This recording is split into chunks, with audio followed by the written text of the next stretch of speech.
السلام عليكم ورحمة الله وبركاته. سida ujeedaan waa la daluus maanta waxaan sameynaa la daluus koob biyo ah koob sokor ah iyo waxaan haystaa looska gasacadeysan looskan hol fudud ahaan aan soo qaatay because looska kala shaqo u baahan yahay anina marka time-ka igu yaraay marka kana iska soo qabsaday kg-giisana waa 510 waaye oo gram kana soo qaatay ujeediin asxaabta biyo soo qaadanayna biyaha koobka biyaha dabka saaranayna si soo qaadayna shoolada saar biyaha ku shubtay biyaha xeerta soo burburayana suuga sokorta ku darraba marka suuguna biyaha soo burbureen marka sokorta koobka sokorta ku darsaday falillahi alhamdu wa walaaqa maanta dhan waa walaaqaysa walaaqas ma joojinaysid because sokorti biyaha inay saddex kale aan la rabaa si wanaagsan waxyar kadib waa kana soo noqonay sokorta waxyar waxa dareemaysaa inay soo kabsanayso ama ay soo dhaxgalayso si wanaagsan waxyar kadib waa u imaanay qatar noqoto waa kana ma sha Allah inay soo xumbaysaa la rabaa ugu dambeyntiina waa kana si wanaagsan noqotay oo soo xumbaysay hadana maxaa ku darsanayaa looski oo gaas cadeysanaay oo arkaysiina ku darsanaya mar walba waxa loo baahan yahay inaad ka fikirto nadaafada meesha wax ku qabsanayso soo dhawaada mar kale asxaabta fiidiyoga insha Allah commentiga iyo like-tani arko isoo caaya ama wax la isoo dhahan ugu dambeyn waa ku soo xumbaysay sokortii looska ku soo darsaday looska mar walba wuxuu u baahan yahay in aad maxaa la isdhexgeliso hada isdhexgelin weyso dhoosisa kale ka noqona marka isoo dhexgelinayna waa kan hadana waa soo dhexgelinay looska oo soo dhexgelinay qurux badan marka in si ka dhigmal romaanta dhan waa walaaqaysa ugu dambeyn waa kana xoogaa waxyar kadib waa kana soo noqonay sokorta waxyar waxa dareemaysaa inay soo kabsanayso ama ay soo dhaxgalayso si wanaagsan waxyar kadib waa u imaanay qatar noqoto waa kana ma sha Allah inay soo xumbaysaa la rabaa ugu dambeyntiina waa kana si wanaagsan noqotay oo soo xumbaysay hadana maxaa ku darsanayaa looski oo gaas cadeysanaay oo arkaysiina ku darsanaya mar walba waxa loo baahan yahay inaad ka fikirto nadaafada meesha wax ku qabsanayso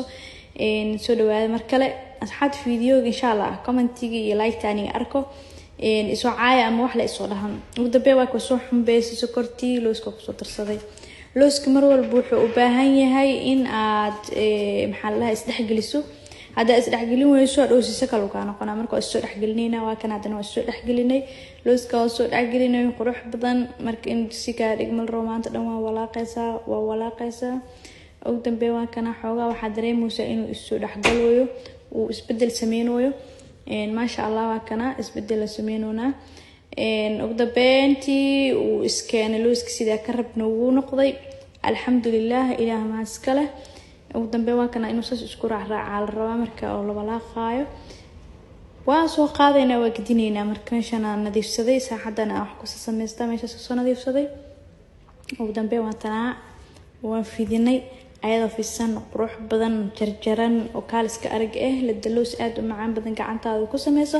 asxaabta fiidiyo dib badan laga maraa saa umaleysi maaha fiidiyo iska sameey maaha wallahi dib badan laga maraa insha Allah waxaan kadibna waxa arkaysiin waxyaabo kale watan ayadu aad u qurux badan wassalaamu calaykum waraxmatullaah waxyar kadib waa kana soo noqonay sokorta waxyar waxa dareemaysaa inay soo kabsanayso ama ay soo dhaxgalayso si wanaagsan waxyar kadib waa u imaanay qatar noqoto waa kana ma sha Allah inay soo xumbaysaa la rabaa ugu dambeyntiina waa kana si wanaagsan noqotay oo soo xumbaysay hadana maxaa ku darsanayaa looski oo gaas cadeysanaay oo arkaysiina ku darsanaya mar walba waxa loo baahan yahay inaad ka fikirto nadaafada meesha wax ku qabsanayso soo dhawaada mar kale asxaabta fiidiyoga insha Allah commentiga iyo like-tani arko isoo caaya ama wax la isoo dhahan ugu dambeyn waa ku soo xumbaysay sokortii looska ku soo darsaday looska mar walba wuxuu u baahan yahay in aad maxaa la isdhexgeliso hada isdhexgelin weyso dhoosisa kale ka noqona marka isoo dhexgelinayna waa kan hadana waa soo dhexgelinay looska oo soo dhexgelinay qurux badan marka in si ka dhigmal romaanta dhan waa walaaqaysa ugu dambeyn waa kana xoogaa waxa dareemaysaa inuu isoo dhaxgalayo uu isbedel sameeyo ma sha Allah waa kana isbedel sameeyona ugu dambeyntii uu iskeenay looska sida ka rabna uu noqday alxamdulillah ilaaha ma iskale ugu dambeyn waa kana inuu saas isku raacaa la rabaa marka oo la walaaqayo waa soo qaadayna waa gidinayna marka meeshan aan nadiifsaday saaxadana wax ku sameystaa meesha soo nadiifsaday ugu dambeyn waa tanaa waan fidinay ayadoo fiisan qurux badan jarjaran oo kaaliska arag la daloos aad u macaan badan gacantaada ku sameyso asxaabta video dib badan laga maraa saa umaleysi maaha video iska samee maaha wallahi dib badan laga maraa insha Allah waxaan kadibna waxa arkaysiin waxyaabo kale oo tan ayadu aad u qurux badan. Wassalaamu calaykum waraxmatullaah.